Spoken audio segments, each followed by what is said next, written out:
This There you conference go. will now be Okay, recorded. you're on. Sorry. Okay, Hit the button. back in. Okay. So taking the 90,000 from the administrative bucket to get us to about a $300,000 pool of money to be able to use for the businesses in the form of a grant. So this is not a loan. We've talked about a loan program. It was getting too complicated. It was just challenging. So we thought the grant program was the best, the most timely, the easiest to facilitate for the businesses in Shorewood. Again, if you look through, Mark kindly put together kind of the memo, and maybe the best approach is to run through that memo with respect to, or excuse me, let's run through the bid's proposal to us. So I think this is page 24 of 99 in the packet. So again, we're trying to keep this as clean, simple, fast as possible. So just walking through the program in terms of the eligibility criteria, we're really looking for businesses that were dramatically impacted by the state of Wisconsin emergency orders and the closure requirements, and that, businesses that were affected, 50% or more. And then we put, or the bid put, the 2-week timeline in here. I've seen some other community programs that were sort of a first come, first serve basis. That seems a bit challenging to me. I felt like there could sort of be a mad rush. Just logistically, I was worried a little bit about that. It seemed to me, I liked the idea of a 2-week window. Everybody can put in their request, fill out the application, and then we sort of were looking at how many requests there are and how much money we have, and try to figure out how we can allocate it out really to, I think, as many people as possible. I guess that is another point to bring out, is that we really have no idea what kind of demand we're going to get. I would think everybody's going to want to apply. Everybody's been impacted by this. So we have 300,000. We're not exactly sure how far that's going to go for people, but I think we will, obviously after the 2 weeks, we'll know where we stand and how much we can give out to people.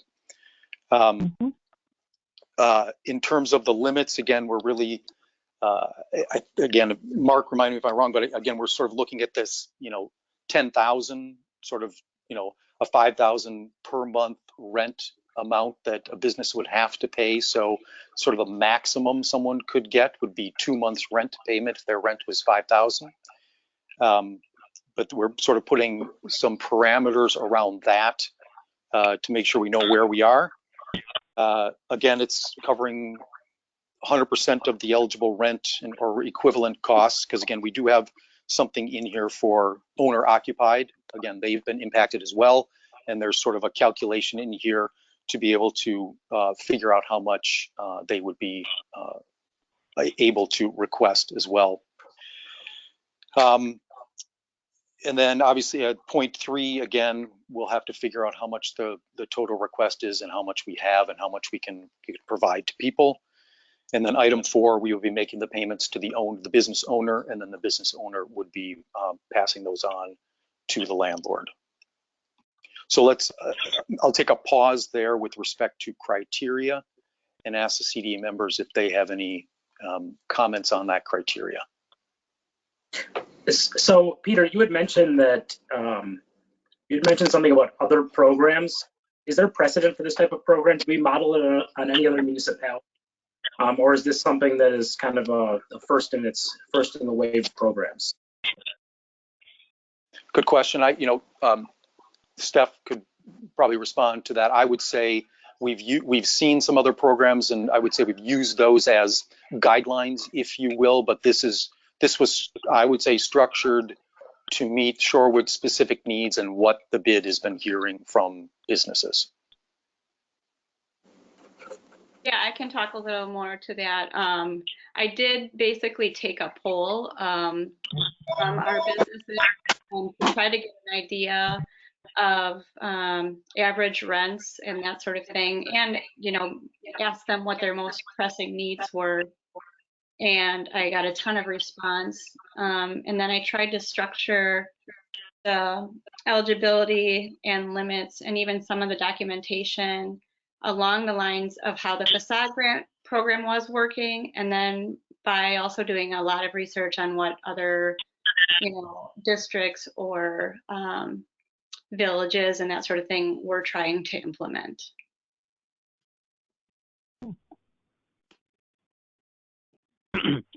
Peter, I have a question. This is John Kraus. How many businesses are in the bid?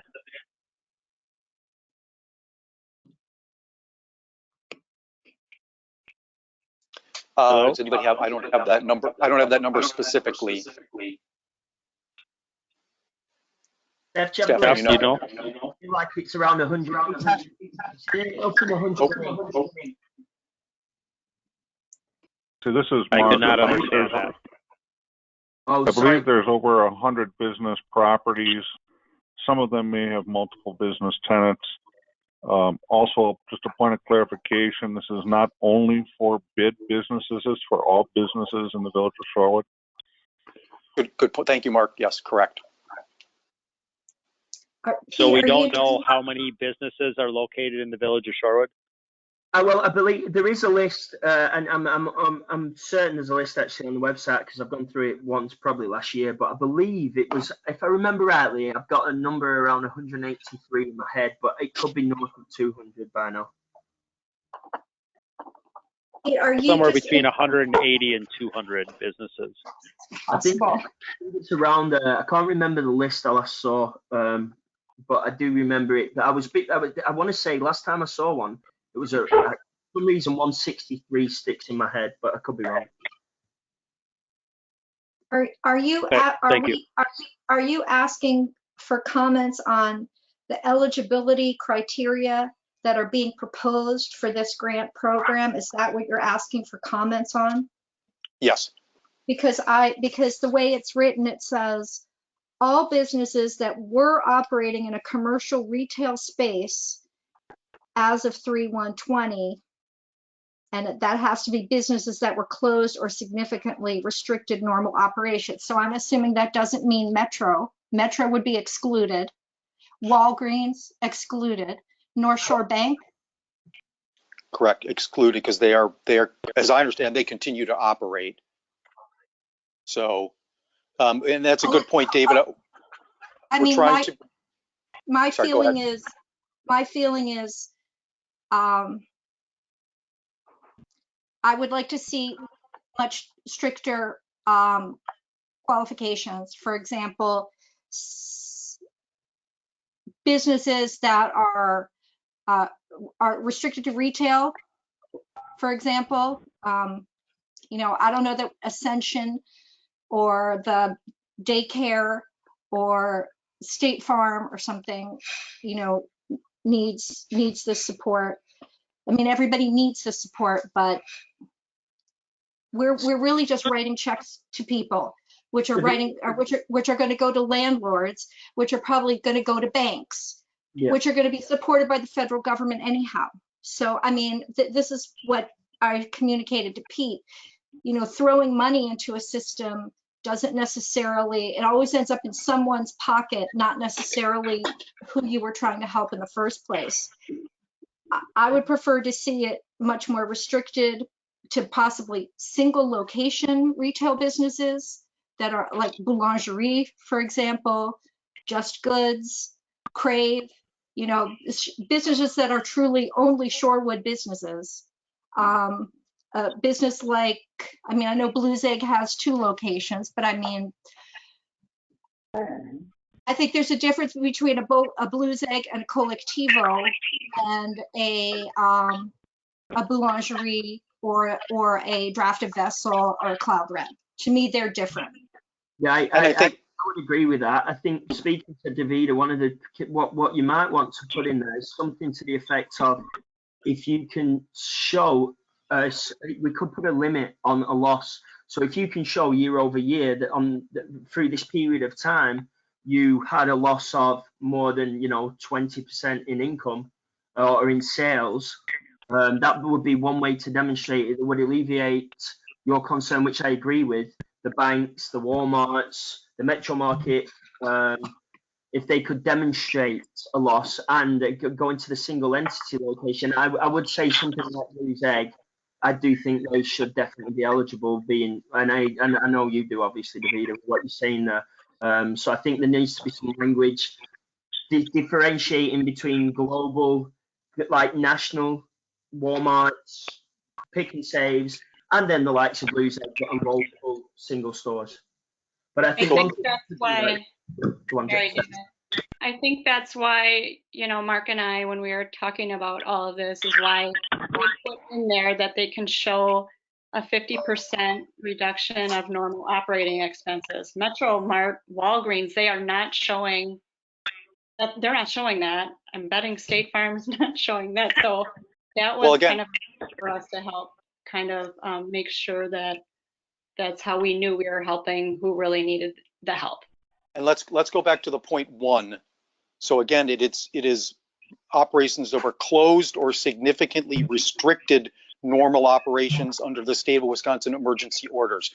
That is not Walgreens, that is not Metro Market, that is not the bank. So they are by default not included in this. So I feel we've addressed. Sorry. It's probably not going to be State Farm either. I believe insurers are excluded as well. Well, and again, we also talk about, because part of the challenge is the businesses that are impacted are businesses where, as we said here, it relies on face-to-face sales and service. So that was something that was added in here that I think clarifies those businesses that were the most. There are businesses, my business, other businesses, we're still operating not at anywhere near 100%, but we're operating over the phone remotely, all that. We can still conduct businesses, but, Blue's Egg and other, certainly the restaurants, they're able to do takeout, but it's hard, and they're pretty much, as I understand it, doing it just to almost keep their staff employed, more than anything, just to keep that stability there. So, and I guess, the other challenge to me here, again, the facade program is broad, right? Everybody is allowed to apply for a facade grant. And to Steph's point, that's where we started from the broadest perspective, because I worry, what David has said is great, but again, that's David's opinion. And we're going to have 1,000 opinions about what fits, what doesn't fit. So that's why everything I say is my opinion. Would it be helpful if we let you know that our goal in this was to retain businesses, the smallest, like the Goody Gourmets of the world, who have 3 employees, and the North Shore. We want to be able to buy bread, right? We want places that people can walk to, and we need our gathering places to still be here in a month or two. So our goal in this, I honestly, the worst case scenario is that Metro Market is the only place that we can go to. Our best case scenario is that we can go to 3 Lions, we can go to camp, we can go to Stone Creek, we can go, to Goody Gourmet, and we have these places that are authentic, that retain the character of Shorewood. So I just want to make sure that that our commitment as the bid board is, we want to be able to get our hair cut at Lux. We want to be able to go have our teeth cleaned with Nat. We want to, go and have a cold Pilsner at 3 Lions.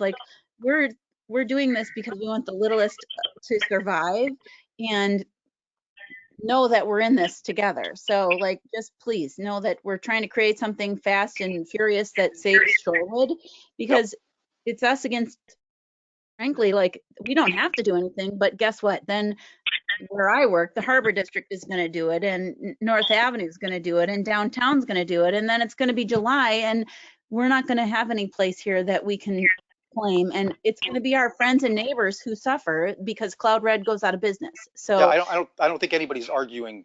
Yeah, I just want to make sure you understand that we have a shared goal. Yeah, absolutely, we do. Yeah. Okay, sorry. So any other CDA member questions on the criteria?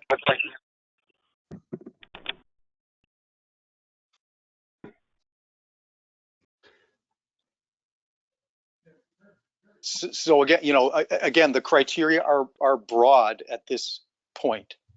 Can I just point out, Pete, that I understand the desire to move fast, and I understand the panic that we all share about losing our local businesses, and I share that panic too. But what makes me very, very nervous about what's being proposed is it's kind of a wholesale, like, handing over money which is without a lot of oversight, without a lot of discrimination about, is this a business that really needs it, or is this a business that is probably going to get through because they have 8 other locations in multiple states? So I don't see that this is, I mean, yes, it will help the Boulangerie and Cloud Red and Camp.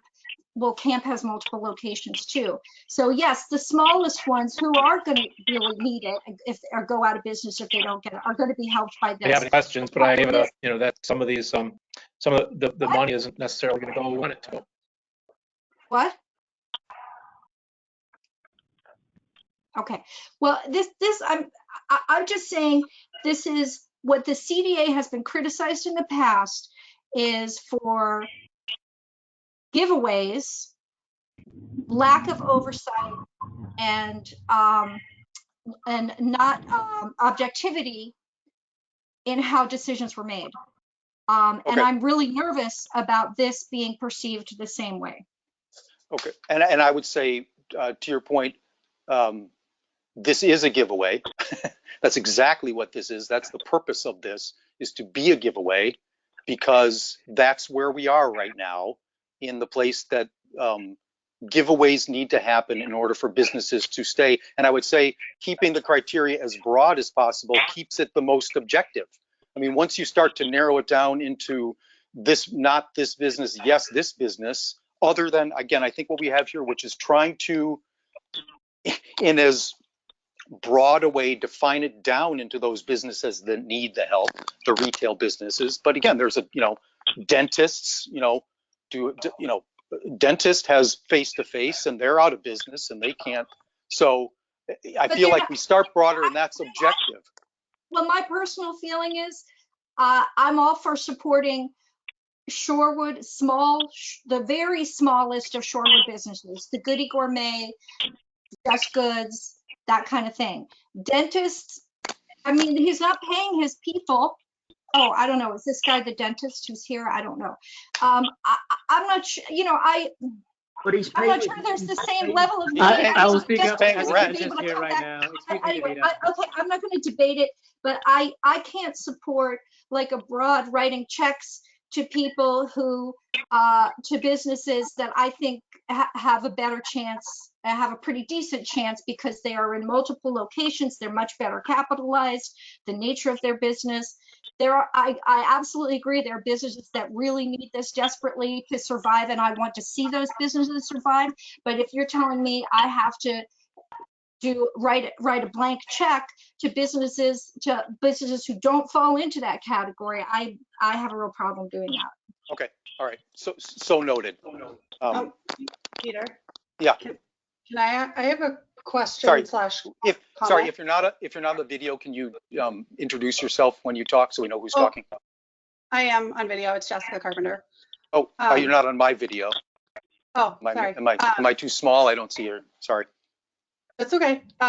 So 2 questions. One, I think you kind of addressed it, but slash comment regarding the time frame for applications, like that first come first serve concept doesn't really feel to me equal and equitable. I like that idea of having a 2-week window for how long we're going to be taking applications, collectively looking at all of those applications, and then kind of making a more global decision as to where those funds go. And I definitely think that this situation is only going to affect small businesses is probably not realistic. It is going to affect every business in the world and is affecting every business in the world. And I would say probably no matter how well positioned you are in a capital perspective, from a capital perspective, you're still in a very difficult position right now worldwide. Yes, absolutely. So, you know, I think what we need to do if we have this, if we decide to move forward with this is, you know, maybe there are some parameters that we look at. I mean, I think the idea is to help small businesses, obviously, but I also would want to understand if somebody takes this grant, how does that change their eligibility? I don't know. I'm sorry, I didn't have time to research it, but their eligibility for any of the federal programs that are out there. And I know that some of that may not happen fast enough with the landlords. I definitely understand all of that, but you know, that's just one thing that I would want to understand too. But I mean, I definitely think that the time frame to me makes it seem a little bit more equitable for everybody. And then the other thing that I was thinking about, since there was some questions regarding size, and we're really looking to support the smallest of the smallest businesses, is, you know, is there a way to discuss how many locations you have, as well as how many employees are in your entire entity included in the application, just to have that knowledge as we're moving forward and looking at it at each business's application. So, thank you. So to your point, just asking to add, so we have more visibility, number of locations, number of employees, just sort of the scale and scope of the business that's making the request. Yep, and then just making sure that we're only taking applications within that time frame. So maybe if you, Yes. you know, even if you apply on the last day, that doesn't necessarily mean you're at the end of the. No, absolutely, exactly right, correct. And then to your question about eligibility, let me, I have done, so I've tried to do some research on that. As far as I understand, this would not limit anybody from getting the SBA loan information, loans, or all the other stuff coming. That is not definitive at all, but so far I have not found anything that would, because I agree that would be a big deal if if this money came out and that made them ineligible for any of the federal money. So yeah, that's something I think I agree we need to research. You know, I sort of feel like, you know, we I don't know if we sort of, if we agree on this tonight, that we, as you know, and then go to the board on Monday, and ideally we're starting it on Tuesday for the 2-week window, and then during that time we are researching this question and any other questions that come out, so that kind of by the time we're looking to provide funding, we've got all those questions answered. I guess I don't want to wait. I sort of want to overlap a lot of these things so that we can provide the funding as soon as possible. And then I just have one other kind of question. So, you know, when this is all over, you know, I think for us to, for anyone to think that, you know, life is just going to sort of go back to normal is not realistic. Right. I think that there's going to be a very different normal in our entire world.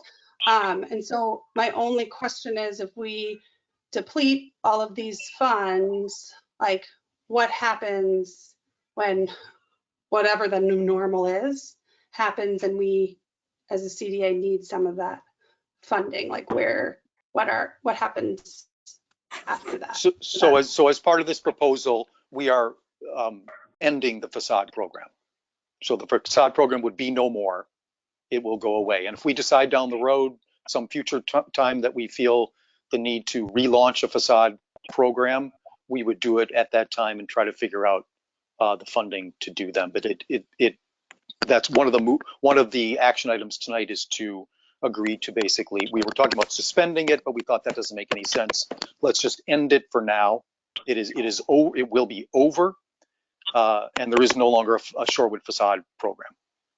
So you're right. When we get to on the other side, we'll certainly have to revisit the CDA toolkit and what we can do for businesses and figure that out. But does that answer your question? Yeah, I mean, I guess my other sort of thought is, and I'm just for conversation and discussion, you know, is that the right thing to do, to deplete all of those funds? Like, should we, are there other options. I'm not saying that the program is not needed. I don't mean that, but I'm just trying to sort of look at collectively, like to get to that dollar amount. Like, are there other buckets that we could use money from that we could then have some other reserves, for whenever life hopefully gets back to normal, and whatever that new normal looks like. So okay, on that point. So just one thing. Chairman Hammond? Let me just answer this question. So, Sure. Steph made a passionate plea. I mean, she made a good point, which is that, what's resonated with me, the facade program is to help people fix up their buildings to make the business community look welcoming and inviting. But if the businesses aren't there, there's nothing welcoming and inviting. So to me, reallocating facade money for purposes of trying to help the businesses literally stay in business is actually probably a pretty good use for those facade funds. I guess to me, it's almost an apples to apples of the repurposing of the facade money into this. I was originally going down the path of the loan program, and that was creating more challenges. And so, but that to your point, Jessica, we do have, $500,000 in available proceeds for the loan program that we're not talking about tonight. But I was at the end of this just going to sort of put out to the CDA that is another pot of money that we do have, that I think we continue to pursue the need to potentially use that. But again, in my mind, there's more complication in going down that path. The facade program was, again, sort of the quick, we could get some money into the business owner's hands very quickly, just relieve that stress, get that out there, and then let's move from there. Chairman Hammond? Yes. It's President Rozak. I'm not going to participate in the discussion about eligibility criteria because I may participate in the program, but just in general, for the trustees or CDA members that don't remember because they weren't around,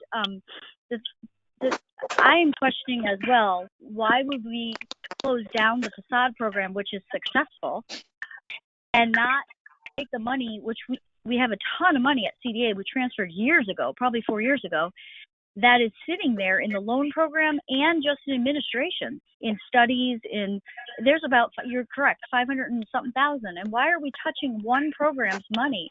What are the obstacles of the others that you have not put forward? That's all I have to say. Thank you. Okay. Just a moment. Yeah. Can I just add a caveat to that with what we're talking about, what you actually said there, and a little bit into what Alison's saying there. I remember when this program was set up, it was just around the time that we moved into the Three Lions, and it was done as a purpose of largely to attract a lot of business interest to the Shorewood area. Now, if you remember, when we applied, I think we were the only, but minus the Village Club had just sold out, we're the only one. Well, now there's 12 other businesses, and the one thing I was thinking about this is let's pretend it's a company that really needs this grant right now. We are giving up $5,000 to $10,000 for them to maintain their space in the building that they're already in. The other option is, I'm sorry, is everybody muted? I'm really having a hard time hearing them. Someone's got serious feedback on their line. So if everybody else can mute their line, and then I think we can hear. Yeah. Yeah, that's better. I was saying, if you think of it this way, what we did when we first came out with that facade grant program was largely to bring in people, attract businesses to the area. Now, as we've seen over the last 5 years, exponential growth within the area, we've gone from like a 50% occupancy rate to north of 90. So you will see a lot of the demand for that facade program as it is decreased because a lot of the buildings are already filled up. But let's pretend those businesses right now that need that $5,000 to $10,000 don't receive that money. Then we have to put that market building empty, vacant within Shorewood again, which already looks ugly. Then when somebody moves in, now we have to give out another $25,000. So I think for the short-term benefit of that loan, we're actually alleviating having to give 25 grand to the new business that comes in. And when I say 25 grand, let's not pretend we don't know what happened with the group that bought, what do you call it, the Penguin one. You know what I mean? We know where those funds can sometimes go. And those funds, that was around $100,000 figure. That in this program, that can help 20 businesses stay within that location versus one business coming in that can't stay there, moving out and putting another $2,500,000 into one location. So I do think I do understand why you guys have actually looked to this program to go to, and correct me if I'm wrong, but I feel that's why you were kind of looking at this one, because I'm assuming a lot of the other CDA funding is for a lot more of the long term. You've got a lot more you can do with that money than with the facade grant. And let's be honest, this facade grant right now, with the occupancy rates we have in Shorewood, what I think is, as a business owner as well, I see a lot more value and a lot more appreciation for what the village are doing for me by taking those funds and actually, okay, you guys are here. We want to keep you here. We're going to take this from this potential person that doesn't exist right now, and we're going to give it to you guys. And that, to me, when the government have told me, the government, and as an offshoot of that government being a local government, you've told me I have to pay you taxes each year, but I can't to earn those taxes. So when you alleviate it through something such as this, it's a great thing to show to the business owners in the area that you're saying, you know what, we're not worried about kicking you out and giving 25 grand to the next business. We're going to give half that money to you to keep you here in a good position. So from a business angle, I thank you all for doing that. And I think when I've thought about, is this the right program to look at, I kind of, the way it kind of got taken advantage of previously by one or two people, and the way that we don't necessarily need that program to the extent that we did, I think this is a good one. Now, as for wherever else you guys have got funds and money, that's not my place to speak. But I do understand and I do appreciate the fact that you have looked at this program from that perspective. So do we? I just want to make sure the CDA member, any other CDA member comments or questions on? Wesley, I have one. Yep. Okay, Wesley, can you hear me? Yes. Yeah, I just wanted to. It's kind of a technical construction question about the criteria. I noticed in eligibility we refer to under the state of Wisconsin emergency orders. Does that exempt out anything that is allowed to stay open under the emergency orders? Because you do have it has broad kind of. I'm kind of wondering what that clause is meant to mean, because it has broad exemptions. For instance, insurance companies are exempt out. Correct. So they can stay open. So I'm wondering how we plan to construe that. I think, and Mark or the bid can correct me if I'm wrong, but I think, there are specific industries, businesses named in that order number 12. And to me, that is one of the criteria, that if you are an insurance company, you're allowed to stay open. So to me, I don't think you meet the criteria of this program. Okay. Peter, and you're not face to face. Your business doesn't rely on face to face. Okay. Might be helpful. I would just add. Go ahead, sir. No, go ahead, Mark. Well, I would just add, Peter, again, the language in item 1 under eligibility is not only for businesses that were closed, but for those that were significantly restricted. I mean, technically speaking, they didn't close every food service operation in the village. They could still operate under carryout. And that's why when we talk about or significantly restricted, we need to have the language that identifies the intent of what significantly restricted means, and we do so in the second sentence of bullet point 1 under eligibility. Right. Can I propose, and maybe I'll be outvoted, I don't know, an amendment to the eligibility that it's food and drinking establishments and retail establishments, that we limit it to those 2 types of businesses. Okay. There's other services that are being offered. Before we get comment on it, can I ask if there's anyone on the CDA who would second that motion?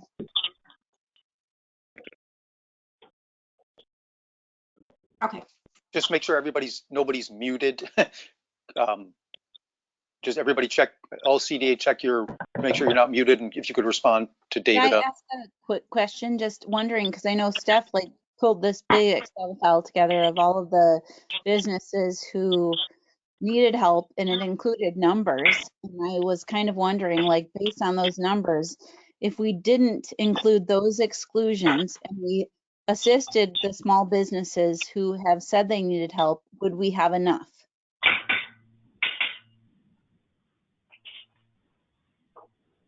Is that a question for Steph or? Yeah, that's a question for Steph. So you're asking me if we excluded people, if we'd still have enough? If we did not exclude, because like, yeah, I mean, I have gray hair, like my hair done here. You know, my kids, they've been eating a lot of candy during this whole pandemic and, you know, all that. Peter, this is Mike Dawson. I'd like to talk. I don't know if you can hear me or not. Yes, I can. Okay.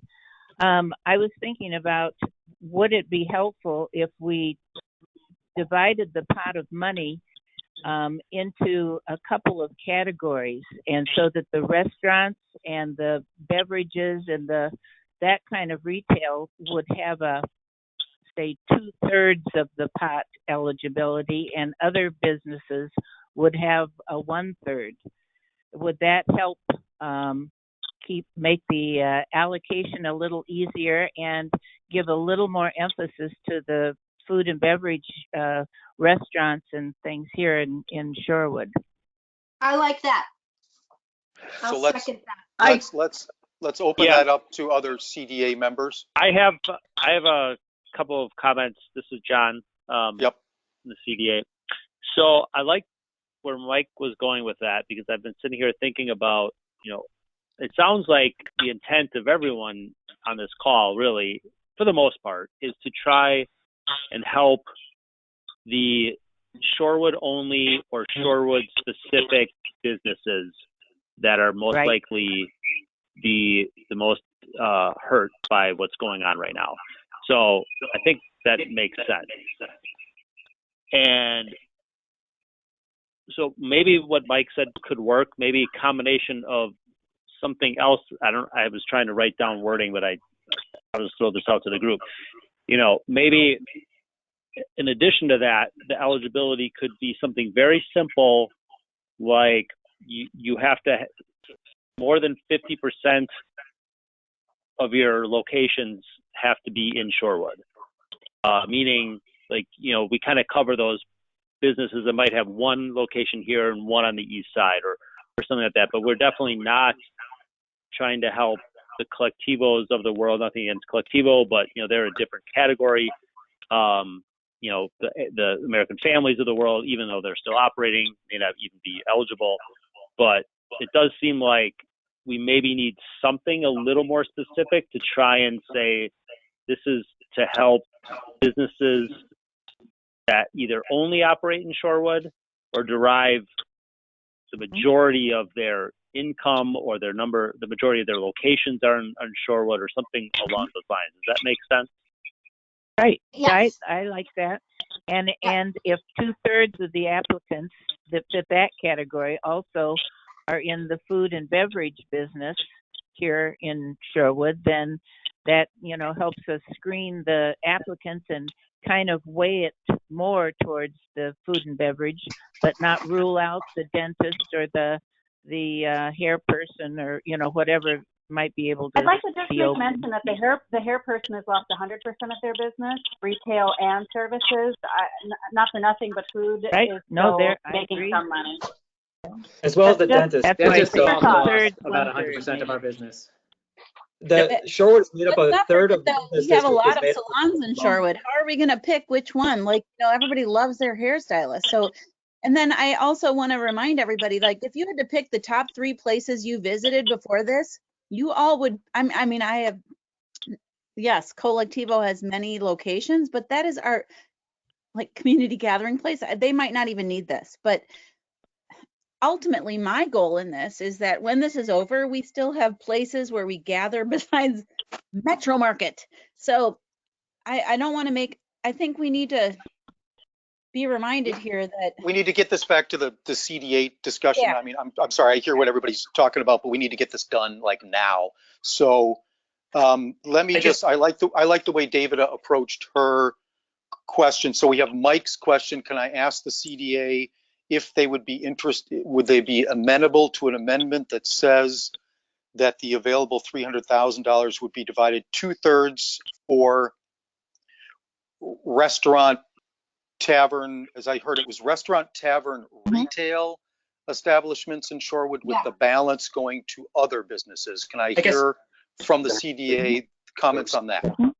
Excuse me. I'm wary of doing that on this call, simply because we don't have the statistics in front of us as to how much food and retail there is, what kind of loss there, or how much food, how much retail, how many professional services businesses.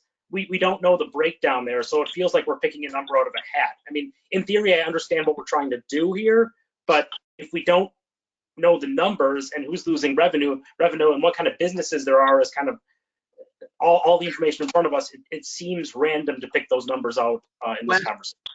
And unfair, not to mention, and unfair. I agree with you, Wes. We all know that all the rents vary. So one of the things would be, I'm just going to put this forward to you guys to discuss and see what you think. One of the things we could do, because I agree with what you're saying there, you know, I might pay $3,000 rent in this location, while at that location they're paying $12,000. So one of the things you could think about here is maybe capping it off and saying they have to show their rent rolls to justify it, the last 3 months of their rent rolls, and you can say something like, up into, we will pay up into the next 2 months of your rent, the maximum, if you're looking at $10,000, let's pretend that 2 months of rent, let's say just for easy number, 2 months of rent is $20,000. Okay, we will pay 50% of your rent up until $10,000. Do you understand what I'm saying there? If you kind of base it upon what their current rent rolls are and say a percentage. I think Trustee Warren makes a really good point that we don't have any numbers in front of us. But I mean, I think that applies to any program that we would be considering adopting here, that we don't have numbers. And if the bid director polled places and got information, why wasn't that provided to us? I want to point out too that, you know, there are such things as conflict of interest, and, you know, looking at, I think we need to be conscious of the bid coming to us and asking for a program to give the bid money. Just pointing out that there's a pretty big conflict of interest there. But if there is information on this, I'd like to be provided it. I mean, I don't like being asked to make a decision on handing out public money, and there is information that wasn't provided to me beforehand. So I'd like to ask why we don't have that information. I would love to address your question about why I didn't share that information with you. I got a lot of sensitive information from all of our business owners about what they pay for rent, utilities, payroll, health insurance, and I promised them that I would keep that information confidential because that's sensitive information, and I didn't hear from every single business. I'm happy to give you averages. I know that if people are saying I can't vote, if people are saying I can't vote for certain restrictions or certain proposals because I don't have the information, that's a good point. Why are we voting to just wholesale give everybody $5,000? That was my point initially. We don't know who really needs it and who just could probably get by and doesn't need it. So I mean, again, if we have can I so I would go through an application process. Okay, I need to call this back. Yeah, hello, my meeting. Can I just say one from thing? now, excuse me, no. Well, from now on, only CDA members can talk. This is a CDA meeting. Owners? We're hearing about Goody Gourmet and stuff, but gym owners, I've owned the Curves for 16 years. I have never asked for one thing. I've never asked for facade money or anything. And I am going to die if I don't get some kind of help. I appreciate that. And that again, that is why the original criteria we put out is as broad as possible. And I'm going to come back to that point. Right. I believe this needs to be as broad as possible. And I don't know the phrase, the enemy of the whatever is the whatever. I mean, I feel like, you know, we can talk till we're blue in face and never agree on specific criteria. And we're going to make mistakes here. We are going to give money to a business that does not deserve it. I'll take the blame for that. We are best intentioned here. We know we're going to get second guessed. It's going to happen no matter what we do. And so everybody is No, hurting. absolutely. Everybody Bravo. is hurting. Well said. And so, so let's try to, you know, we have to kind of see who's going to come to us, I feel like. And then if it's every single damn business and we can give them each $50, maybe we got to get back together again and say, okay, that didn't quite get where we wanted to go. But if it's, you know, we got 40 businesses and so we can give them all $7,500, go. Let's do this. I'm done with the facade program. This money needs to go there now. Bravo.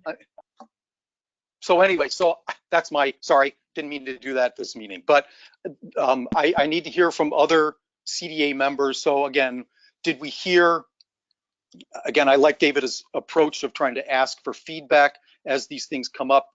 I don't know that I heard. So Mike made the comment again about possibly splitting. Am I correct to think now that there's not interest in that discussion? I'm good with that. Okay. So David is in favor of that. Anybody else? In favor of, sorry, what in favor of what? Of splitting the plot somehow to make some majority of it for the restaurant, tavern, retail establishments, and the balance goes to the other businesses. I'm not comfortable doing that tonight. I'd prefer to kind of go through the application process. I just don't think we have the data to do that tonight. So I would prefer to leave as is in terms of kind of the broad application. No. Okay. All right. We could John, do that. John or Dusty? I have a question. This is John. Everybody, can everyone mute their microphone who's not speaking as a CDA member? Yeah, there's a lot of feedback. Yeah. I agree. Okay, this is John. So question about, not really eligibility, but just the process of this. If we do this, do we have to go through with the whole process, or can we pull it back if this does not go as we intended? The way it's written, that's another problem I have with it. The way it's written is this would go to the village board, and if that money was approved, it is two people, staff people, who make all these decisions. It never goes to the CDA, it never goes to the village board. We're no longer involved. We just write the check and then we're done, and whatever happens, happens. Oversight, no oversight. That's a problem. Is that Jessica speaking? No, it's David. That was David. Oh, David, I'm sorry, I'm not on the video, so I didn't know. Okay, thank you. So John, to your question, I would have a hard time saying we're putting this program in place and have all the businesses go through the work to apply and to do all this and then get the information and say, never mind. So I feel like if we're committing to we should be committing to do this program. And again, we've tried to lay out the criteria as succinctly, but as broadly as can be. It is, I agree that it's the bid director is receiving the information, administering the program, staff, finance director is reviewing it, again, specific to the eligibility as laid out in this eligibility section. And then the CDA will get, basically these are much like we do the facade now. If you meet all the criteria, the money goes. And then there will be some businesses that were deemed to be not eligible because they don't meet the sort of the 1 through 4 components, and then that comes to the CDA, and we would make a determination what to do for those. So that's sort of the I get that. Extent of the oversight. But here's my only thought is if we get 100 applications and they're all eligible, $1,000 doesn't go very far. Well, they get 3,000. Or 3,000. Excuse me. Even which goes, 3,000. 3,000 is better than 0. Right. Yeah, I know. I guess it just depends on how can I say this? Allison, just hold on a second. So regarding this money that we're talking about here, we're talking about $300,000. I know what the intent is. I know the intent is to try and get those most struggling businesses 2 months worth of coverage of their rent, or most of it. But if the criteria is so broad, which Peter, I generally agree with you that trying to limit the criteria is not great. And my reason for my first comment about, if we get 200 applications, if there's actually 200 businesses, independent contractors, other people that operate in the village of Shorewood that have had their business significantly impacted, then this goes down to $1,500. I mean, does that get us to where we were hoping to be? And if that does happen, if we get 300 applications, could we say, we don't have that many businesses. Really what we're trying to do. And if we get, we don't know how many businesses we have. Right. We don't know. Well, we don't know how many are going to apply. We won't know that until we get all the applications. And so again, I think the criteria is laid out. I know. I think Allison was going to mention. I mean, I agree. We do have other money. If it comes down, we don't have the numbers necessarily, and I agree that is a challenge to be making this decision a bit on some unknowns. We are absolutely doing that, and if it comes to, the determination is made that there were 150 eligible businesses, and we can only give this little amount, $2,000. Then I think we say, well, we've got the $500,000 loan program.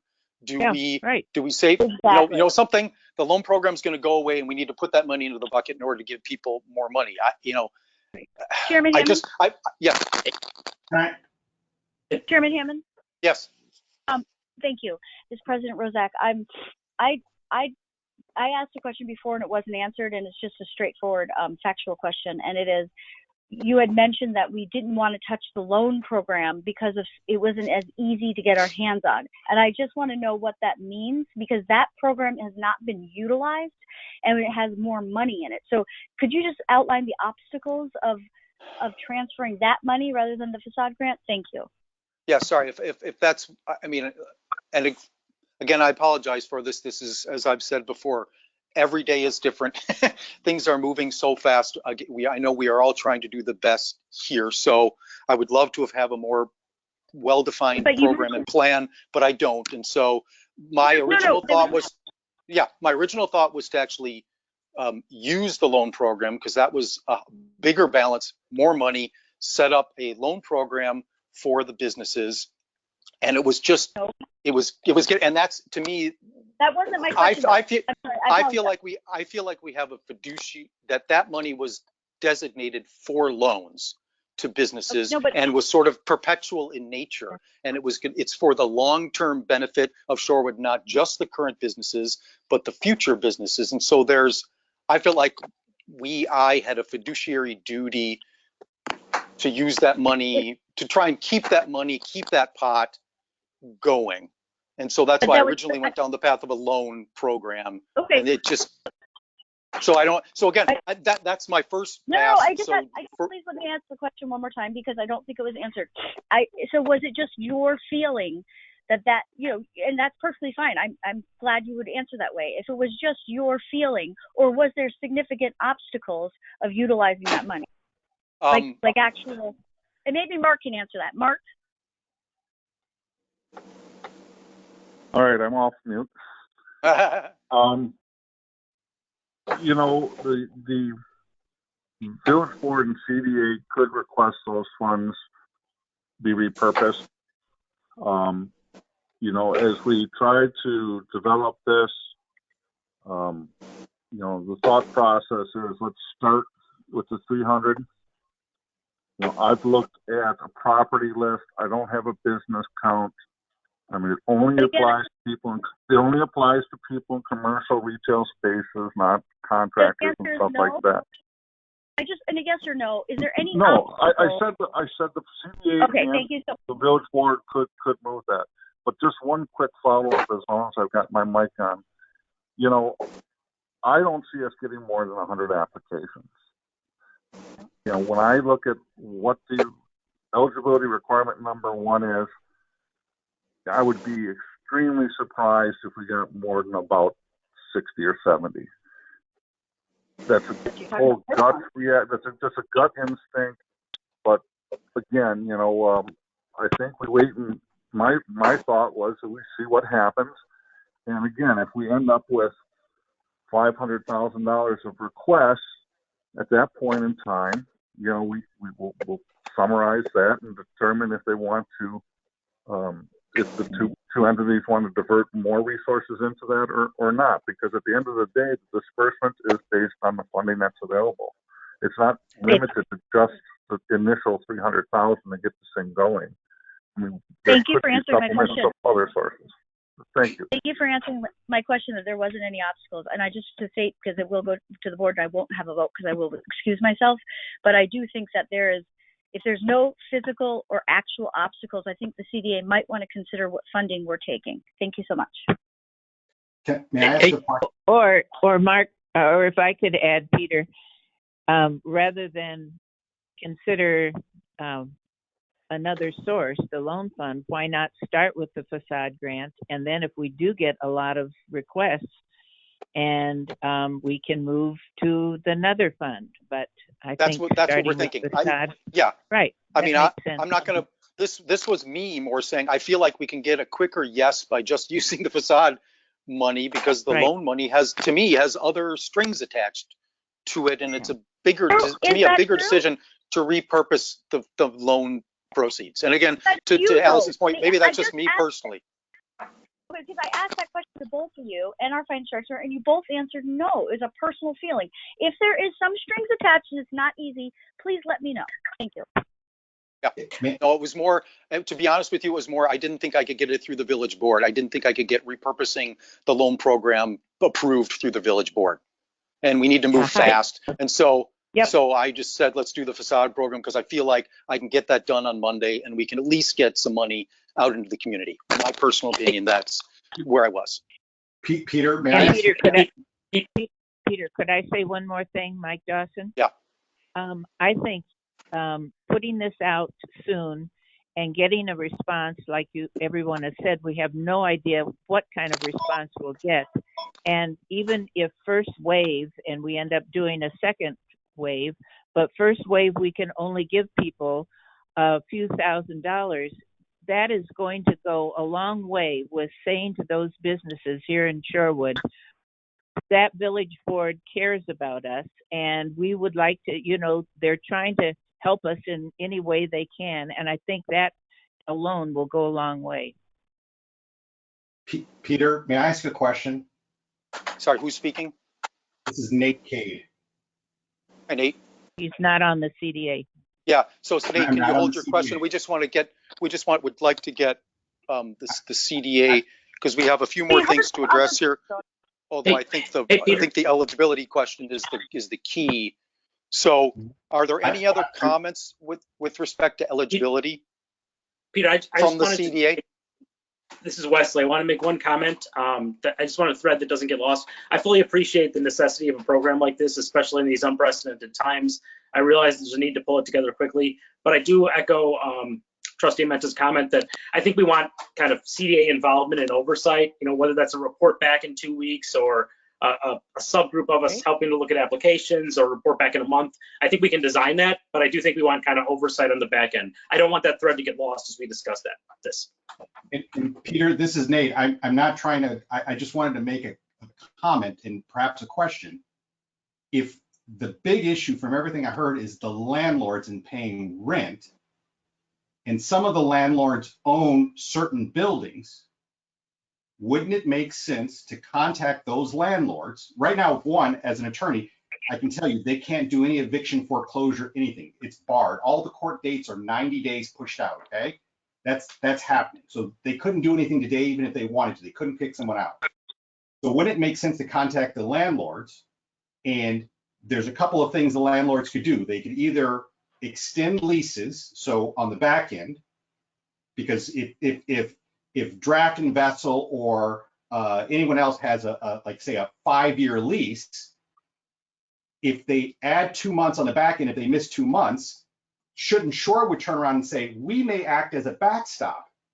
We've got $300,000 and potentially $500,000 that if that business down the road, you extend the lease, do whatever you need to do, and that's the same thing the feds are doing, we'll act as a backstop. rather than paying the money out today, get the landlords to say, no one else is coming in that space. We'll extend the lease. We're not going to kick anyone out. So we're not just rushing out, throwing money at the problem, as opposed to taking a survey, figuring out who really needs the money today to pay the landlord, like they're going to be kicked out.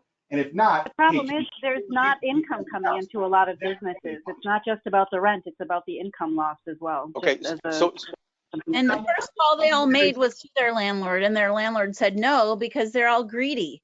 And we've what about the landlord doesn't? Okay, wait. Sorry. That's okay. David. And if your landlord's not reasonable, you can get it because your landlord's been unreasonable. You can't get it because your landlord's been unreasonable. I think you're going too into layers. Yeah, let me just say on that, David, that's a good point. It's a great question, Nate. I agree. And I guess where I came down on this was, I feel like we're best served by getting the money into the business owner's hands, and then they make, because I agree, it's going to be, this is a finite pot of money, and then you work with your landlord, say, I've got this much money, and I'm going to try and make it last as long as possible. And you work one-on-one with your landlord. I've got this money from the CDA, and you and I now, landlord, how do I make this 5 or 10 or whatever it is last as long as possible? I agree. They can't kick them out. They can't do anything. But what agreement can we come into? And I feel like the best way to get there, that's all going to be one-on-one. So give the money to the business, and then they do that negotiation. But Peter, the only difference is, I don't know if you've looked at the rules for the Fed money. Yeah. I'm self-employed. I have a law firm. I technically have a couple of employees. I'm eligible under the Fed guidelines. So every single business in Shorewood, every single one who, unless they are open 100%, is eligible for that money. And 75% of it is for wages. 25% can apply for mortgages or rent or everything else. So, someone said, hey, it's lost income. The feds are going to pay the lost income. You take your 2019 and it's the average over 2019, the monthly, they're going to pay that money. And if there's not enough, they're going to do a second. That's why I'm saying if only 25% is rent, and I know a lot of those businesses are paying a lot in rent, that should be the backstop, because the feds aren't necessarily guaranteeing that end of it. Income is 75%. People should think about that. Applications are actually— And most of these building owners own their buildings outright, so it's going directly into their pockets. Not that they don't also need it to live, but if we're negotiating on just making this money available for rent, it doesn't work. Okay, so back to CDA members. Back to CDA members. Okay. I guess I'm still asked. Are there any other comments on eligibility? As I see it now, we've had 2 suggestions for changes. Neither of them received, I don't believe, a majority of the CDA's views to include them. So at this point, as I hear it, there were three of us for Mike's suggestion, and I don't know if there's a fourth or not. Is there? Wes is Wes who were the there? 3? Who said yes to Mike's suggestion? I know I did. This is John. I did. I'll say did, yes. I did. David, John Kraus, and Mike. That's 3. Make a motion. I will make a motion that we when we put out the call for applications, that we indicate that 2/3 of the applications will be, or the awards will be for the restaurant and retail portion businesses in Shorewood, and the other 1/3 will be for other businesses that meet the criteria that Peter has outlined. Did gyms fall in retail on that front? Because I do think there's a great point there. I mean, gyms have really suffered, and the ones that are in the area, I think they should certainly be eligible, don't you? Okay, sorry, David, but sorry. So no, is there any? Yep. Okay. Is there a second to that? I'll second. Okay. Any further discussion on that one? Everybody clear what the motion is? Okay. The only thing I'm not clear on is what definition of retail are we going by? Because I think there's an official definition of retail in the State Department of Commerce.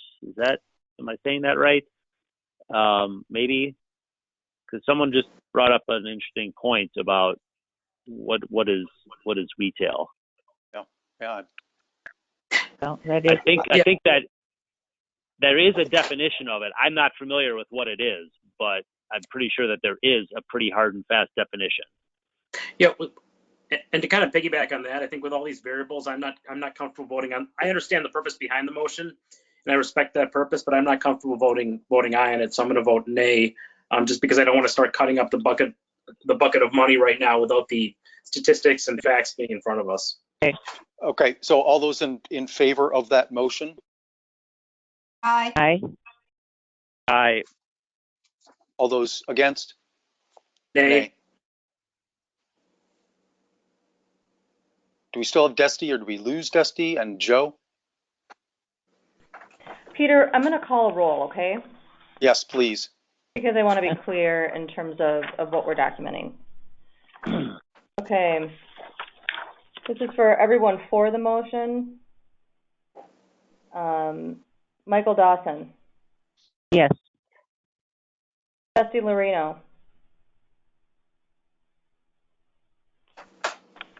Peter Hammond.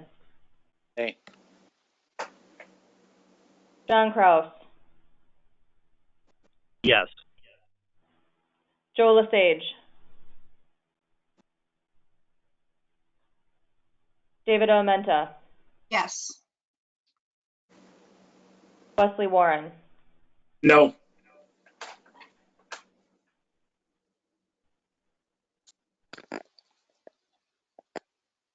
Three, two. Okay. 3-2. Yep. Mm-hmm.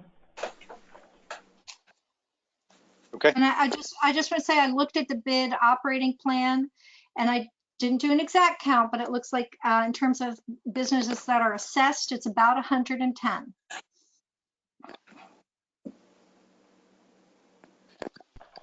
Okay. And again, just for clarification, it's properties, not businesses. Okay. Well, I'm looking, I mean, it is a piece of data. Since we don't have anything else, it is some information, which is more than we have so far. So can we just let's finish up the review of the program. Moving on to the documentation. So again, we've provided the sample of the application that will be used. Just on that point, it was suggested maybe we add number of locations and number of employees as just the line item in there for clarity of the businesses that are requesting. That makes sense. Okay, affidavit from the business owner tenant, that they agree to distribute the funds solely for the purposes of rent assistance. And obviously the approval of the program administrator documentation received that the applicant qualifies for the program. So those with respect to documentation, I guess trustee, well, maybe we'll put that. Trustee Warren made the comment about sort of maybe a little more oversight and/or reporting to the CDA. Maybe I will. That was my point originally. Thanks. Let's maybe put that under program administration and address that there. So, do I have any comments or questions about documentation, the documentation section of the program? I'm not sure what the affidavit, there's no enforcement associated with this, and the money's fungible, so this money would go towards rent, that frees up money to go towards something else. So I mean, I'm not going to beef it, but it doesn't seem that meaningful to me. Okay. Any other comments on that?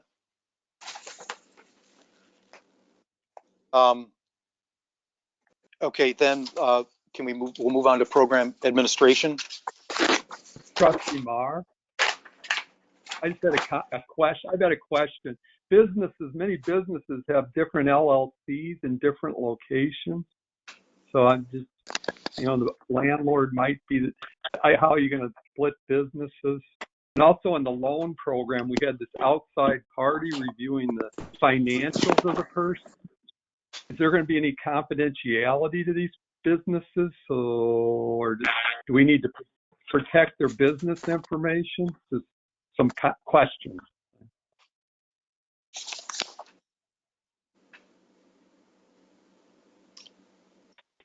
Well, I'll just jump on this. Their applications would be public record. Yeah, and we're not asking for any financials. Right. We're asking for verification of rent by attaching a lease agreement, and that's all we're asking for. Okay. Can we move to program administration? Does anybody have any comments on the various steps of program administration? I think before grants are made, they need to be approved by the CDA or at least the subcommittee of the CDA. There has to be some oversight.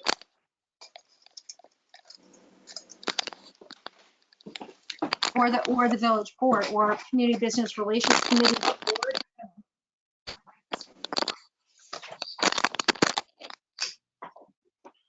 Okay, and then I mean, even if we're something like we saw all the grant applications in a special meeting, or the recommended list, and then approved it, or maybe Peter, you said you help with the selection process with the bid director. I just like to see a little bit of a stronger tie between, since it is our money going out the door, the CDA to this. I think there are lots of ways to get it done, but I'd like to see something to that effect. This is John. I would agree with what would we be doing? Again, we've got the criteria defined. So if they meet the criteria and they're eligible, again, it's like the facade program. We'll give them the money. To me, and we're going to be looking at the ones that have applied that have been deemed to be non-eligible by the criteria laid out in the program. Those are the ones the CDA will look at to decide if a determination can be made that they are eligible. So we will be looking at those, but the point is, if you're eligible, you get the money. And I'm not sure what adding the CDA in to take a stop and say to secondary approve that. We have approved that by definition, again, just like we do with the facade program. You meet the criteria, you get the money. CDA doesn't look at it. So how about a report back at a month check? Roughly a month from now, we're going to have a meeting. Yep. I just don't consider it good practice from a fiduciary or risk management perspective to just say, 2 staff people are going to administer handing out hundreds of thousands of dollars of public money to private entities. We don't know how information is going to be distributed. We don't know. I mean, there are a million wrinkles to this and how it could go down. And Pete, being on the village board, you hear a lot of complaints all the time from hey, he knew about it, but I didn't know about it. And why did he get it, but I didn't get it? And this, we're throwing this together very quickly. We haven't had time to put a lot of deep thought into a lot of this stuff. And I just feel like we're really putting our necks out there to have and putting a lot of responsibility onto staff people who it may end up in a situation that's not so nice for everybody. It's a lot better to have a couple of people who are not involved in working with the applicant, who are not dealing with them on a daily basis, who have some objectivity to just be there and providing that oversight. I mean, I just feel it's a real mistake to put this on. It's a lot of money for 2 people to be making decisions about. Could I add, Okay. if Thank any you, David. of the CDA members would like to be on the committee, that oversees all of the applications, that would be amazing, because our bid director, like, she came into this job, all of the events were canceled. She jumped in and she just created something where she started talking to business owners and then created a plan to help business owners. So let's get this done. Like, who wants to be a part of helping the businesses? Like, just raise your hand. Yeah, I'm happy to be part of. Yeah. So I mean, I don't understand. Is someone on the CDA making a motion that there's a subcommittee of the CDA that provides oversight to the grant disbursement process? Is because she's not on the CDA? So right. That would be okay. That would be a viable option, surely. But I think, Davida, you need to understand on this front, what you're essentially saying there is the people that are looking to oversight how these funds are allocated are not capable of doing that, and they need you, the CDA, to do that. And that's perfectly fine, but then let's make a motion to do this, because time is not something that these business owners, including myself, have the luxury of. You might do as a board, but we don't. We do not have time. How about this? I'll move that a subcommittee of the CDA comprising Peter Hammond and Wesley Warren assist with distribution and oversight of the grant program. I don't think you can do that because Wesley Warren may not be on the CDA in a month. So you need to specify a trustee and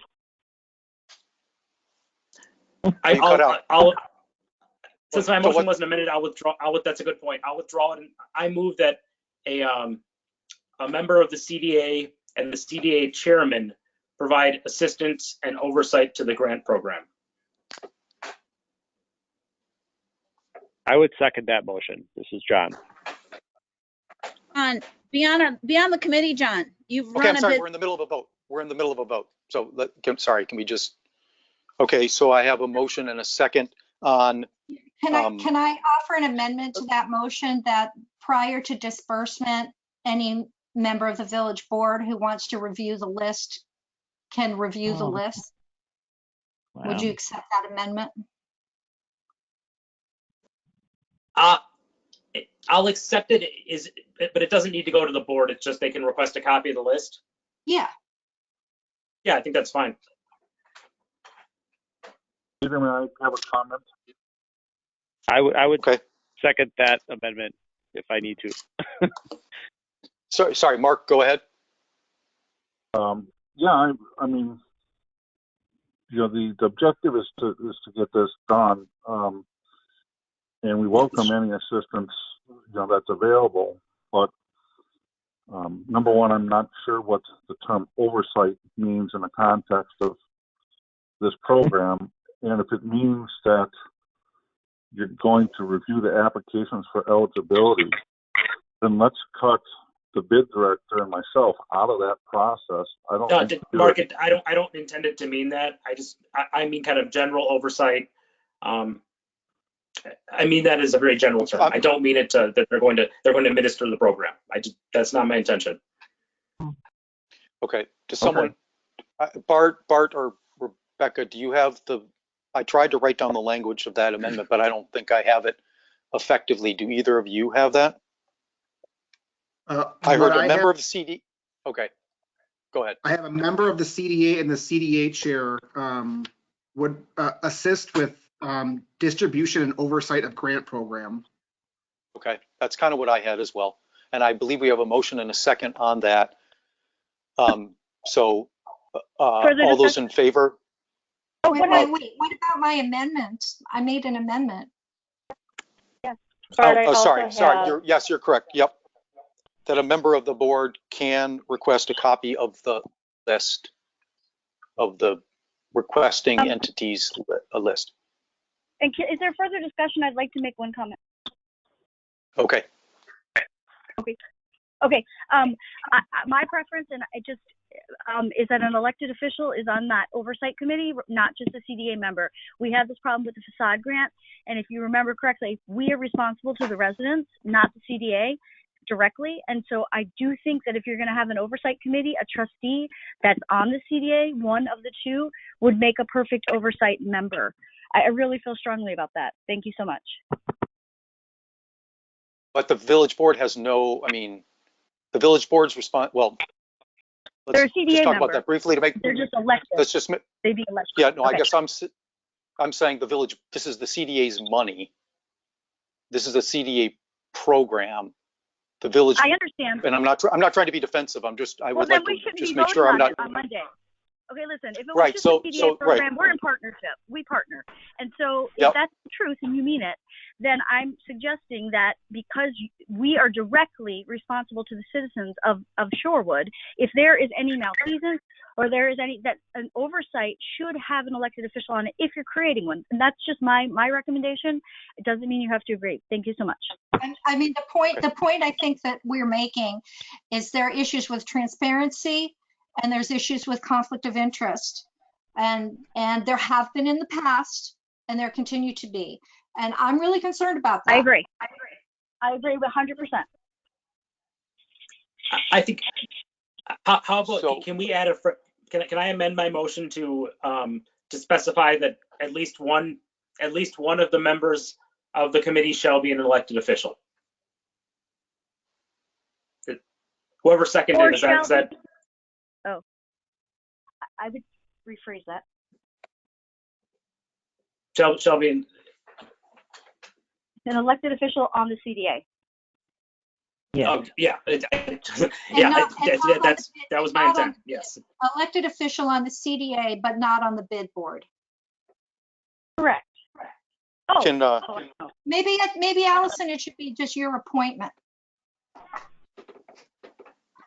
Or the village, yeah, why don't you make an appointment and the board can confirm? Wow. No, I think, thank you so much for that suggestion, but I do think Wesley Warren's motion stands, which was, if I got you correct, Trustee Warren, it is an elected official, on the village board who is also a CDA member. Yeah, let's do that. Yeah. Whoever seconded, is that okay? Yeah, this is John. I will second that as well. Okay, perfect. Okay. Is everybody clear on what the amendment is? And just in concept, I would say the amendment now has two components, right? That there would be a report back to the CDA of the dollars spent, and then there is the element of CDA and village board designate on the CDA participating, assisting in the distribution and the oversight of the program. That, again, I look to you, Bart. Did I conceptually get what the motion is? Yes, that's generally what I have as well. I don't have the exact wording, but correct. Okay. So I have. Okay. Good. Okay. All those in favor of that amendment? Aye. Aye. Aye. Aye. Aye. Okay. Opposed? Okay. Can you do roll call so we know who voted aye? Yes, good point. Everybody I think everybody voted aye. Okay.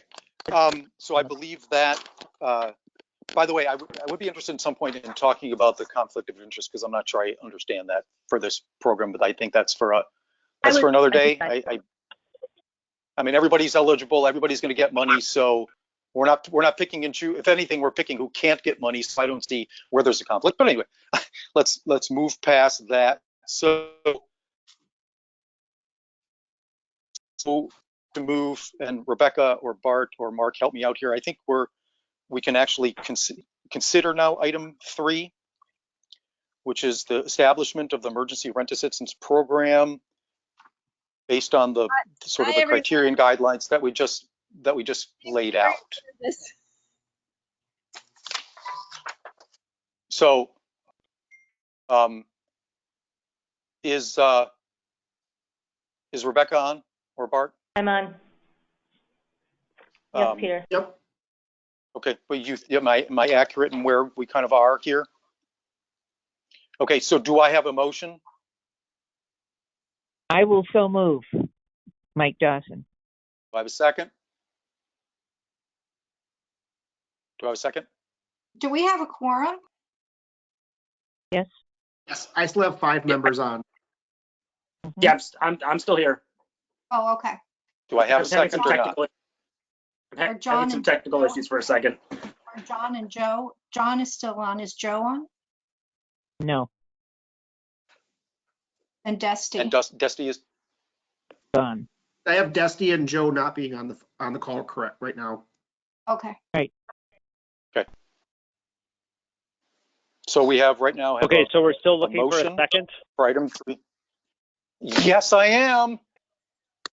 All right, this is John. I am going to. Anybody? Bueller? Anybody?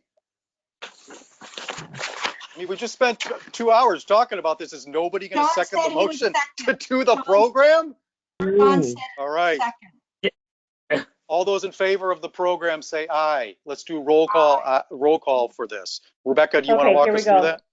Sure. Michael Dawson. Aye. Dusty Lorino. Peter Hammond. Aye. John Kraus. Joe LaSage. Aye. David Almenta. Aye. Wesley Warren. Aye. Can you hear me? Yes. Yep. Yes. Yes, we can. Sorry, technical problems over here. Okay. Moving on to item 4. So as obviously, the result of this will be the matter of consideration is to close the facade improvement program. Just basically to re-terminate the program and recommend that the Shorewood Village Board approve a similar action. Do I have a motion for that? Can I ask, can't we redirect the funds without actually closing the program? I mean, I think there's still I agree. potential room for a facade program at some point in the future, so. That's a great question. The position I took here in discussion with others was that suspending the program would likely cause confusion to the community, and Bart and others would likely continue to get questions about it. Whereas if we cancel the program, it's no longer there. It's clear to the community that there is no longer a facade program, so that just operationally, logistically makes it easier. The second point is that feedback we continue to receive is that the facade program is not very well like the way it's currently structured, and that there would be some thoughts of, if we did one again, we'd likely look at the program and maybe possibly accept some changes to it to make it as effective as possible. Chair Hammond, it's President Rozak. Yeah. I second what Trustee Menta is saying. All you have to do is, I wouldn't defund the program, but if you want to defund it, you can defund it without derailing it. We've spent how many years on that program? And if you want to go back and waste all the CDA's time on creating a new facade program, good luck. It took about 3 years. How many times did we amend it? I mean, so I wouldn't suggest that. I wouldn't recommend creating a new facade program. I would recommend defunding it if you think there's value in the facade program. And at some point we have $500,000 over at the CDA. We can transfer some money in. Thank you. Thanks. Peter, this is John. Okay, I have a suggestion.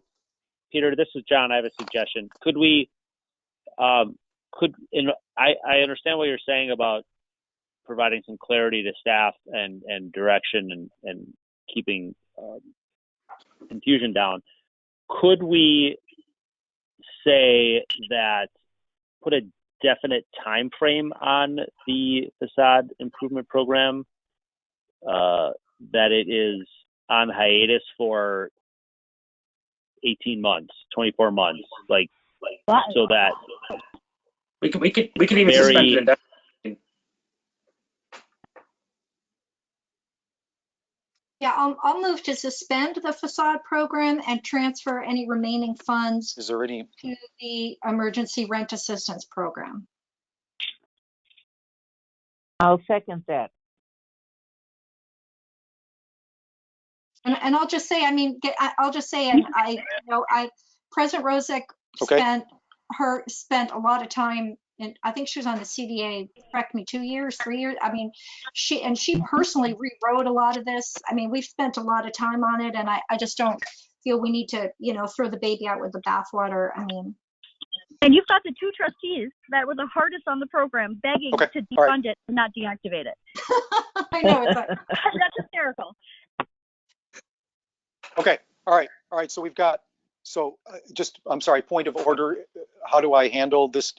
Is there an amendment in there that says, it just rewrites the consideration matter to say it is being suspended and proceeds moved to, well, I guess we're just saying it's suspended instead of closed, correct?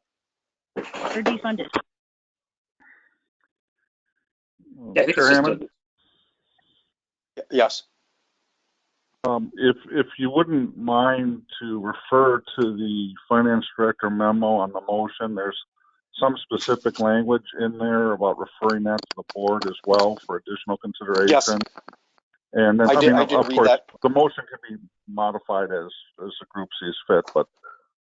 Thank you. Yes, I did mention that. All right. So the motion now reads to, as I read it, to defund and suspend the facade improvement program. I just had to. And recommend. I could add defund if that's what it was motioned. Okay. And also recommend. No, it was my motion. So I'll withdraw it and make a new motion to suspend the facade improvement program to any new applications effective 4/2/20, to transfer and funds to the emergency rent assistance program, and to recommend to the Shorewood Village Board to approve a similar action. Well, okay? I think you've combined. Hey. You've combined 2 and 3. The 3 is to move the funds, so we don't have to address removing the funds. So it's just ending so again, it's just about the program itself, item 2 that we're considering here. Can we combine 2 and 3? That's sure. Okay. I mean, I made a motion. Okay. She made a motion. Yep. All right. Did I hear a second or not? Yes, you did, Micah. Ready? Art, do you have that? Do you have it? Yeah, I guess I see your point, Peter. So on the agenda, item 4 and item 5 are separate. Is that what you were referring to? So item 4 refers to either closing or suspending, and item 5 refers to transferring the funds. Is that what you're trying to keep separate? Yes. And in Mark's memo, the recommended motions, item 2 and 3 are split, so we're combining 2 and 3. Oh my God. Which is fine. Whatever. That all. Okay, I'll withdraw the motion. That all works. No, I just need to eat dinner. I'm fine. As long as I'm fine having them together. 4 and 5 if together. you want me to withdraw it and do it separate, I'll do it separate. I just want to eat dinner. I don't care. Nope. I agree. All right. So we've got the motion. It's seconded, and it's again to again. Do you have? Just make sure Bart's got David's language. So suspend the facade program to any any new applicants effective 4/2/20, and transfer funds to the emergency rent assistance program, and recommend village board to approve similar action. Yes. All those in favor? Aye. Let's do roll call. Do we need to do a roll call again just to make sure? I'll do a roll call for you. Michael Dawson. Thank you. Aye. Jesse Lorino. Peter Hammond. Aye. John Kraus. Aye. Joe Lesage. David Amenta. Aye. Wesley Warren. Aye. Okay. Motion passes. And then the last item on this, I'm going back and forth between Mark's memo and the agenda. Item 6. So consider moving 90,000 of the general CDA in the what I've called, I don't know if that's the correct language, the administrative bucket into the emergency rent assistance program, pending Shorewood Village Board approval to redirect the facade improvement program funding for the same. So do I have a motion for that? Can I ask one question to Mark? Do we have a need for the village board to do that, Mark? Because I thought these were CDA funds. Well, we're not referring it to the village board, but it's going to be a conditional motion that if the village board doesn't approve to redirect the facade grant funds, that this wouldn't go into effect. We wouldn't move this money. It's not required. Okay, it's not required, but you're doing it as a partner. Oh. I think we're saying if the board does not agree to redirect the 210,000 of the facade improvement, then we're not going to redirect the 90,000 of general CDA funds. Yeah, but so my question specifically was that for the facade funds that are being redirected, they are not ours anymore. Is there anything that legally requires you, or are you just doing it as a partner, which I appreciate either way? I think we need village board approval to make any changes to the facade program. Well, not only to the program, but also to where the funds are applied. That was in the MOU with the original transfer. Okay. Yeah. Thank you so the much. village board does have. Yep. Okay. I'm sorry. Do I have a motion on item 6? So moved. Second. Second. Let's do roll call. Michael Dawson. Aye. Dusty Lorino. Peter Hammond. Aye. John Kraus. Aye. Joe Lesage. David Amenta. Aye. Wesley Warren. Okay. Aye. Thank you, everybody. I was kind of spacing out when this came up, but that part of that 90,000 is to pay the village for staff time spent on this. So we're now going to have a budget hole. Well, if I understood your question correctly, there's there in that there's about 185,000 in the administrative bucket. The 90,000 was sort of for business recruitment and other items. So there still is money left in the administrative bucket to what we think to cover. Yeah, no, it's a great question. Yeah. Okay. Yes. So there's still money left in the administrative bucket. Great, Good question, David. I should have said that. This is Trustee Marr. This is Trustee Marr. The balance presented was at the end of 2019. Does this include, has the housing study been pulled out of here and the traffic study and those costs? How are these balances? Just a question. Mark, I don't know if you have. Yeah, in my memo, it does specify that those are the balances we expect at the end of 2020, not the 2019. Yeah. Yep. Would it be helpful in the future if we distributed to the CDA for the sheer fact that most CDA members are newer, of what that MOU specified and whose funds are whose, just for going forward, because there is a lot of money left. It would be helpful for me. Sorry, you cut out a little bit on what you were saying. I was just making the suggestion, not for tonight, but just in the future, maybe we distribute that MOU so that the newer CDA members understand what we did and how much. I mean, we transferred $800 and something thousand from the village's hands into CDA, so they should understand that. Okay. I'd be happy to do that. Yep. All right. So I think the only other item. So just to clarify, all the obligations that the CDA made in the 2020 budget in terms of the village, in terms of studies, they will all still be met, just to clarify. Yes.